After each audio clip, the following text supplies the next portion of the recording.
Panibagong araw, panibagong content na naman tayo at ito na nga mga kababayan, nandito na tayo kung saan tayo magta-thermal bath. Ako'y namanghanga, sa labas pa lang ay talaga namang napakaganda at ito na nga mga kababayan, nakakita pa ako ng mga swimsuit dahil wala akong dala. Magta-thermal bath pero walang dalang swimsuit, ano yun? Kaso nga ang mahal, kasi hindi kaya ng budget, nasa 9,000. Ang okay lang tayo, besh, kaya di na ako bumili. Siguro naman hindi ako pa uuwiin o pagtatawanan ng mga lokal dito kung naka-short ako at saka naka-bra. Baby bra? Ay talaga ba? So nandito na nga tayo sa loob. Ang una ko talagang napansin, yung massage. Ako'y mahilig talaga sa masahe. Kaso nung mapansin ko nga yung price ay talaga naman hindi carry mga besh. Kaya nag-decide akong wag nang magpa-massage at thermal bath na lang talaga ang sinadya namin. Kung ikaw may safeguard dito, pwedeng-pwede po. Nasa 5,200 lang po per person dito. 5,200 for one day na po yon. Kahit magbabad ka maghapon dyan, hindi ka sisitahin po. At iyan na nga ako'y dumungaw sa bintana. Abay, nangati nga ang aking likod at ligong-ligo na nga ako. So pagdating namin diyan, hinanap muna namin yung locker area kung saan ilalagay namin yung mga gamit namin. Hindi ko na nga nakuhanan ng video at nagmamadali na kaming makaligo. At ito na nga, hinahanap na namin yung entrance kung saan kami papasok. Kasi po, nakakahiya nga po gawa sa damit ko. Paano ba naman di ako mahihiya? Sila naka-swimsuit, ako naka-short at baby bra. What? Teka lang! At ako'y nag-aalangan nga mag-video mga kabayan kasi baka bawal. Siyempre yung privacy nila. Pero hinanap po namin yung sign na nakalagay na hindi pwedeng mag-video. Pero wala po akong nahanap. Kaya ayan, kahit sa swimming pool, sinama ko po yung aking camera para makasama ko kayo. Nasa thermal bath tayo, syempre expected niyo na talagang mainit, 'di ba? At talaga namang napakasaya, napakasarap sa pakiramdam. Alam mo 'yun, napaka-instagrammable pa yung lugar. At ito, sabi ko sa kasama ko, videohan ako habang dito ako'y nagpapa-bubbles, bubbles ba ang tawag diyan? Sa tagal ko nga dito sa Hungary at ngayon nga lang ako nakaligo sa pool, sa thermal bath pa, dumayo ng Budapest para maligo. Pero alam niyo mga kababayan, ang sarap talaga, ang saya sa pakiramdam.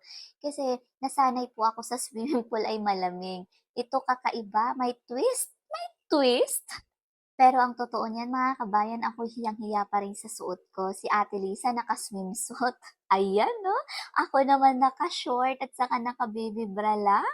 Ako'y nahihiya sa mga lokal na naliligo diyan dahil lahat sila talaga naka-ready at naka-swimsuit. Hindi ko naman kasi akalain na kailangan pala ng swimsuit, akala ko puwedeng pajama diyan. Itong thermal bath po dito sa Lucas po ay open po ito sa lahat ng oras. Ibig sabihin po, open siya kahit winter, spring, summer, lalo na summer, and autumn. Sa ibang thermal bath kasi sa summer lang po nagbubukas. Dito, kahit malamig po, kahit winter po, ay bukas po lagi. Ang kinaganda dito ay affordable pa. Holdi ka na nga, 5,200 lang po ang kailangan mong bayaran. Ang kinaganda dito mga kabayan kasi hindi isang swimming pool ang liliguan natin. Sa loob, may iba't ibang klase po. Pwede po kayong magsauna, pwede din po kayong mag-steam bath, meron din pong 60-degree na init, meron din pong pinakamalamig na tubig kapag gusto nyo na pong magpasarado ng purse. Hindi pa rin talaga ako maka-get over kasi nga first time kong maligo sa swimming pool dito sa Hungary, dito pa sa Budapest at thermal bath pa nga mga kabayan. Nag-usap na nga kami ni Ate Lisa diyan kung gusto nga daw namin magsauna para ma-experience namin at ma-enjoy namin yung thermal bath talaga. Kaya umahon na kami para pumunta kami sa sauna. At ayun nga mga kabayan, ako'y nilalamig diyan. At hiyang-hiya pa rin ako sa suot ko. Ikaw ba naman naka-short at baby bra laang? At ang kinaganda dito mga kabayan, meron silang canteen. Kaya habang naliligo ka, tapos nakaramdam ka ng gutom, punta ka lang dito sa canteen. Pwede ka ring magkape, madami din po silang merienda. At ito na nga, malapit na tayo sa sauna. Nakita ko nga, 60 to 62 nga yung init sa loob. Ang kinaganda dito mga kabayan ay herbal siya. So pag nasa loob po kayo, maaamoy niyo talaga parang amoy gamot. Hindi ko nga sinama yung aking camera sa loob at ako'y natatakot baka sumabog yung aking cellphone. Siguro nag-stay kami ng mga 10 to 15 minutes. Napakasarap sa pakiramdam at ito nga si Ate Lisa, sabi niya kung gusto daw namin i-try yung other thermal po, madami daw po kasi yan sa taas. Ito, thermal number 2. Oh my God, umatras nga ako dyan dahil hindi ko talaga kaya yung init. Kinonvince ako ni Ate Lisa na masarap nga daw sa pakiramdam, kaya nga daw. So, sinubukan ko ulit kung kaya ko ba talaga. Oh my God, hindi ko talaga kaya. Ang init sobra. Nasa 60 degree ata yung init diyan mga kabayan. So, sobrang init talaga. Pero nung sinubukan ko, ang sarap sa pakiramdam. Sobra talaga. Na-amaze nga ako. Imaginein mo, sa sobrang init, kaya pala ng balat ko. Akala ko'y matutuklap na at magsi-0 degree ako sa sunog. Ay, talaga ba? Alam mo yung pakiramdam, yung init niya talaga parang nararamdaman talaga ng balat ko. Parang matatanggal talaga yung mga libag-libag ko diyan. Ay siyang tunay mga kabayan. Pag ahon ko diyan ay parang feeling ko ay kuminis ako diyan. So sinabi nga ni Ate Lisa, after namin dito sa pinakamainit na thermal, ay pupunta naman kami sa pinakamalamig para masubukan namin at masarado yung purse nga daw namin. Ay sadyang tunay mga kabayan, sobrang sarap sa pakiramdam. At ito naman yung tinatawag nilang steam bath. Oh my God, natakot ako baka pumutok na naman yung cellphone ko kaya hindi ko na sinama. After few minutes nga po, lumabas na kami diyan. Pero alam mo ba kabayan, sobrang sarap sa pakiramdam. Yan sa pinakamaganda at pinakapaborito ko na. After na naman namin mag-steam bath, bumalik na naman kami dito sa malamig na tubig. O 'di ba, pasma ang abot. Pero hindi kabayan, hindi ka mapapasma. Ang sabi pa nga ni Google, the combination of therapies involving hot and cold treatments are renewed for relieving muscular aches and pains, detoxing skin, improving body metabolism, and increasing circulation. They are also linked to improve mental wellness, including better quality sleep and fewer sick days. O 'di ba mga kabayan, napa-search pa nga ako sa Google para naman sigurado tayo hindi tayo mapapasma from hot to cold, from cold to hot. Yes mga kabayan, kaya ano pang inaantay nyo? Mag-thermal bath na rin kayo kasi ang thermal waters help eliminate a variety of toxin presence in organism, which contribute to a rejuvenating effects, cardiovascular benefits. High temperatures in water present in recreational thermal spas help increase hydrostatic pressure and blood circulation, and as a result, also increase tissue oxygenation. So ayun nga, kanina dumaan muna kami sa aming locker para kumuha ng pera para magkape. Thank you kay Ate Lisa, libre niya po yan.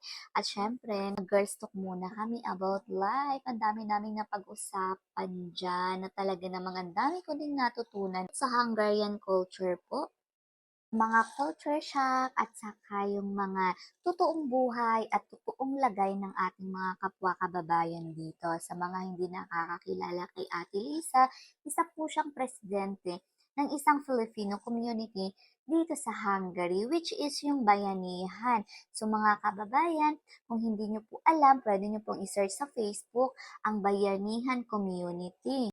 Pabalik na nga kami sa taas para magbanlaw at para makauwi na din at almost 2 hours na ato or 3 hours na kaming naliligo dyan. Kuha muna kami ng mga gamit namin para makapagbanlaw na din. So after few minutes, ayan, fresh na naman si AJ Vlog nyo. Alam nyo ba mga kababayan na may 5 benefits tayong nakukuha sa thermal bath? Una, it relieves pain from orthopedic disorders and rheumatism. The second one is hydrates and nourishes skin. And the third one, improves circulation. Ang pang-apat, promotes sleep and reduces stress. And pang-lima, it helps in treating upper respiratory infections. Yes, kabayan. So, tama po lahat ng mga sinabi ko, yung mga benefits na makukuha natin sa thermal bath. And of course, sa mga kababayan nating nag-aalala at mabibigatan sa mga daladala nating mga basang damit. No worries po dahil meron po sila ditong spinner po. Ibig sabihin po nun, ito po ay nagtatanggal ng tubig sa mga damit natin galing sa basa. Meron po silang instruction dyan kung paano gamitin kahit towel po, panty nyo, or yung mga bathing suit po na ginamit natin. At syempre sa mga nagtatanong po kung meron silang outdoor pool, yes po, meron po sila. Pero kailangan po diyan, meron kayong swimsuit talaga at cap po, head cap po para sa swimming pool. Malamig po ata ang tubig diyan, nakalimutan kong itanong kay Ate Lisa. Pero gusto kong subukan niya next time na babalik ako diyan. Sisiguraduhin kong may dala na akong bathing suit, hindi na pong short at saka baby bra. Ay, talaga naman, AJ Vlog. At ito na nga, pauwi na kami. Ilalagay ko na po yung relo na walang oras, char. Ihuhulog lang po dyan para po magbukas yung gate. Ayan na nga mga kabayan, uwian na, hindi na masaya. At sa mga nagtatanong po kung paano pumunta dito sa Lucas Thermal Bath, ay sasakay lang po kayo ng tram 17 from Salcalman at bababa po kayo mismo dito sa Lucas Station. And that's it for today. Kung hindi ka pa po naka-follow, follow and share na. Thank you for watching. See you for next vlog.